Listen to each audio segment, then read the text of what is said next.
काय रे कुठं चाललायस? अगं पुस्तकं द्यायला. पुस्तक आणि ती कुणाला? अगं तिच्यासाठी. अरे तिचं काय बारसे बिरसे केलंय का नाही? अगं तिच्यासाठी म्हणजे गौरीसाठी. असं वय.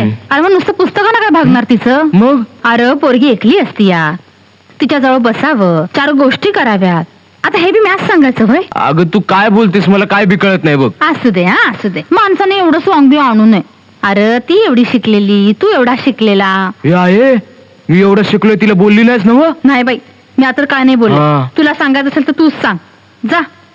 आणि भय तुम्हा दोघांची बी ताटं तिकडच घेऊन येते मी. बोलता बोलता जेवा आणि जेवता जेवता बोला. मेंढीचं दूध बी आणते. जा बघून ही गा. अगं पण जातो का आता? बर बाई ठीक आहे. पुस्तक वाचाय आणली तुम्हाला. लई मोठ्या मोठ्या लोकांची आहेत, आवडतील तुम्हाला. अरे तिच्या आता बोलाय काय झालं? जावा तिकडं, कवादर न वाट बघती या. ही काय याची येळ झाली वय? आईला गौरी तू अमावानी का बोलायला लागलीस? या घरातली शिकल्या सवरलेली माणसं बी असंच बोलतात की. मग आम्ही बोललो तर कुठं बिघडलं? तू तुझ्या भाषेत बोल बघू आधी. तुला माझ्याबद्दल कुणी काय सांगितलं काय? पण आधी कबूल करावं लागल. ते आणि काय?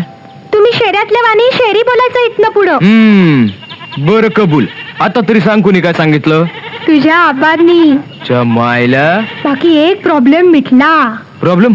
अरे एवढं टेन्शन आलं होतं मला. टेन्शन? कसलं टेन्शन? जाऊ दे, कळेल तुला वेळ आल्यावर.